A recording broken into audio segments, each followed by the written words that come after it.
ጮቄ ተራራ ላይ ወጣለሁ ብሎ መከራ እየበላ ነው ያለው ያገዛዙ ሰራዊት። ደጋዳሞት እና አዳማ ተራራ የሚባል አለ እዛ ወደዛ ገባለሁ ብሎ መከራ እየበላ ነው ያለው።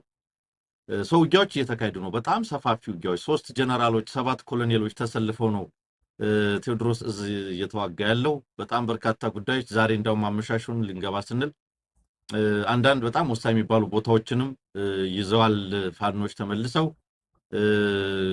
የሚገርምህ ባለፈው እኔ እናንተ አቅርበን ነበር ያገዛዙ ሰራዊት የከባድ መሳሪያና የድሮን ጥገኛ ሆኗል።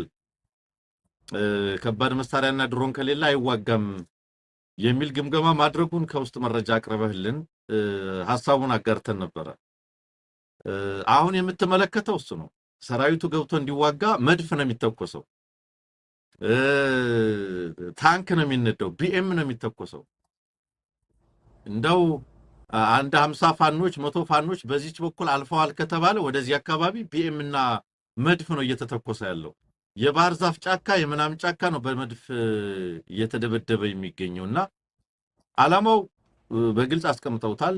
ለቀጣይ ጦርነት አመቺ የሆነ ሁኔታ ለመፍጠር እንደ በተወሰነ ደረጃ ኒውትራላይዝ አድርጌዋለሁ፣ ስትራቴጂክ ይዞታዎችን ጠንካራ ይዞታዎችን አስለቅቄዋለሁኝ፣ አሉኝ የሚላቸውን ኃይሎችም መትቸበታለሁ ለማለት እና ለቀጣይ ጦርነት መደላድል ለመፍጠር ነው ይሄንን ውጊያ እያደረገ ያለው። እንዳውም ትናንት አስረስ ሲናገር ይሄንን ውጊያ የሰኔ ዘመቻ ብሎ ይሄንን ከማድረጉ በፊት ኢንስፔክሽን ከፍተኛ ኢንስፔክሽን በመላው አማራ አድርገዋል። እነ ጀነራል አለምሸት አገዛዙ አለ የሚላቸውን ጀነራሎች አሰማርቶ የሰራዊት ስነልቦና ቁመና ሞራል ምን ይመስላል፣ የትኞቹ አካባቢዎች ላይ ምን አይነት ማጥቃት እንፈጽም፣ የት አካባቢ የፋኖን ስትሮንግ ሆልድ እናገኛለን ተብሎ ተጠንቶ ነው ይሄ ዘመቻ እየተደረገ ያለው። ኤንድ ለዚያ ተብሎ ነው ቢኤም እና መድፎች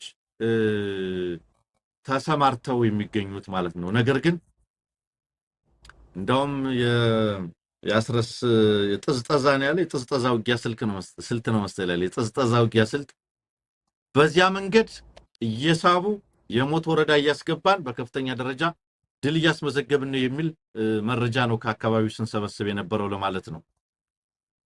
ሰው ቀጥሏል። ምን ያህል ይሳካለታል? ከዚህ ቀደም ለ3 ዓመት ካወጃቸው የውጊያ ዘመቻዎች ምን የተለየ ነገር አለው? ምናየው ነው። እውነታው ግን ዛሬም የሚከዳው ያገዛዙ ሰራዊት፣ ዛሬም የሚመታው ያገዛዙ ሰራዊት፣ ዛሬም መድፍና ቢኤም ካልተተኮሰለት ጠበንጃ ይዞ ለመዋጋት የሚሰለፍ ሰራዊት የጠፋበት ሁኔታ ግን ዛሬ ፍንትው ብሎ እየታየ እንደሆነ በደንብ መረዳት ይቻላል። ሰው ውጊያዎች ቀጥሏል በተለያየ አካባቢ። የፋኖን ስትሮንግ ሆልድ ተቆጣጥሬ በቻልኩት መጠን ደግሞ ሎጂስቲክሱንና ምናምኑን መትቼ በሚሊሻ ደረጃ በሚሊሻ የሚመከት የፋኖ ኃይል አድርጌው ወደ ቀጣዮቹ ተልኮች ገባለሁ ነው ያገዛዙ ፍላጎት። ስለዚህ በአንድ ቀጠና ቴዎድሮስ እዝን ለመዋጋት ነው 3 ጀነራል እና 7 ኮሎኔል ያሰማራው። 3ቱ ጀነራሎች የ3 እዞች አዛዦች ናቸው። ኮሎኔሎቹ በተመሳሳይ በርካታ ክፍለ ጦርና ኮር አዛዦች ናቸው። በዚህ ደረጃ ይህን ያክል ኃይል አሰማርቶም ሊጨበጥ የሚችል ኃይል አላገኘም። ፋኖን መጨበጥ አልቻለም። ንጹሃንን ግን እየመታ ነው። ከባድ መሳሪያዎቹ የንጹሃን መኖሪያ ቤቶች ላይ፣ መንደሮች ላይ፣ የቤት እንስሳት ላይ ጉዳት እያደረሱ ነው ያሉት። ስለዚህ ቴሮራይዝ ማድረግም ነው አንደኛው የዚህ ዘመቻ አካል ብለህ መረዳት ትችላለህ። የከንቲባ ላሊበላ ከንቲባን መጠርጠሩ እኔ ብዙ አይገርመኝም። የላሊበላ ከንቲባ ብቻ ሳይሆን ትንግርቱ ከአማራ የተወለዱ ጀነራሎች በሙሉ ይጠረጠራሉ እኮ የፋኖ ደጋፊ ተብለው። ምናልባት ዳንኤል ክብረትና ተመስገን ጥሩነህ እና ትንሽ እነሱን የመሰሉ እናገኘው ምናምን ጥንቅ ጊዜ አጠገቡ ያሉት ካልሆኑ ሌላው በሙሉ እኮ በፋኖ የቀኝ ኔትወርክ የሚጠረጠር እኮ ነው። እና የአንድ ዞን የአንድ ከተማ የአንድ ወረዳ የላስታ ወረዳ ዋና ከተማ ነው ላሊበላ። የአንድ ወረዳ ዋና ከተማ ከንቲባ ይቅርና የክልሉ ካቢኔ አባላት በሙሉ በፋኖነት የሚጠረጠሩ ናቸው። አንዳንዶቹ እኮ ወጥተው ፋኖን የሚያወግዙት እንዳይጠረጠሩ እኮ ነው። አምነውበትም አይደለም እንደምታውቀው ወጥተው ፋኖን ካላወገዙ አብዛኞቹ ወጥተን ካልተሳደብን እዚህ ቦታ መቀጠል አንችልም የሚል ነገር ሁላ ግምገማ ላይ ያነሳሉ አሉ። የቀኝ አርበኛ ሆነው በአገዛዙ ውስጥ ያሉ ወጥተው ፋኖን የሚሳደቡ ሰዎች አክቹሊ እየተሳደቡ አይደለም ስራቸውን እየሰሩ ነው የሚል ነገር እሰማለሁ ብዙ ጊዜ። ሲሳደቡ ለመታመን ነው፣ በአገዛዙ ለመታመን የሚያደርጉት ጥረት ነው እንጂ የተለየ ትርጉም እንዲሰጠው እንደማይፈልጉ በተደጋጋሚ ይናገራሉ ይባላል። እና እሱንም አንድ ላይ አንሳልን አንሙት። አሁን ያ ልክ ነው። አሁን ባልከው ልክ ነው። እንደገና ይኸውልህ የታሰረውን የአማራ ኮሎኔል ብዛት ታስበው። ቢያንስ ኮሎኔል አበራ የነገርህ እነ ኮሎኔል እንደገና እየወጋ ከሌሎች ጋር ያወራኸው እዛ ውስጥ ያለ መስመራዊ የአማራ መኮንን ሆኖ መስመራዊ መኮንን በምን ያህል ደረጃ ትሪት እየተደረገ እንደሆነ ከስራ ውጭ የተደረገው ትጥቅ ፈቶ እንዲቆም የተደረገው ይሄ ሁሉ እኮ ስለሚጠረጠር ነው። ሌላው ይቅርና እግረኛ ወታደር እኮ ስለሚጠረጠር አስተማሪ እርምጃ እየተባለ ይረሸናል እኮ። ከኋላው ሌላ የውጊያ ሜዳ ላይ እንኳን አንተ በብሔር የሚያሰልፍ እኮ ነው።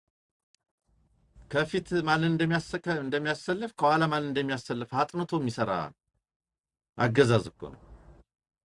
በዚህ ደረጃ የሚሸሽ ከሆነ እንድትመታው ተብሎ የሚያመልጥ ከሆነ እየተባለ ነገር ግን ክፋቱ ሰራዊቱ የመረረው ሰራዊት ነው። ከዚህ ነኝ ከዚያ ነኝ ሳይል ባገኘው አጋጣሚ እጅ ይሰጣል፣ ባገኘው አጋጣሚ ይከዳል። እንደ አገዛዙ ፍላጎት ባይሆንም ማለት ነው። ስለዚህ ሁሉም ይጠረጠራል። ጀነራል ነው፣ ኮሎኔል ነው፣ ሁሉም በምንድነው የሚባለው በተለየ ሁኔታ ክትትል እንዳለባቸው እይታ እንዳለባቸው ስልካቸው እንደሚጠለፍ ይታወቃል። ተራ የጽህፈት ቤት የድርጅት ጽህፈት ቤት አመራር ስልኩ ይጠለፋል።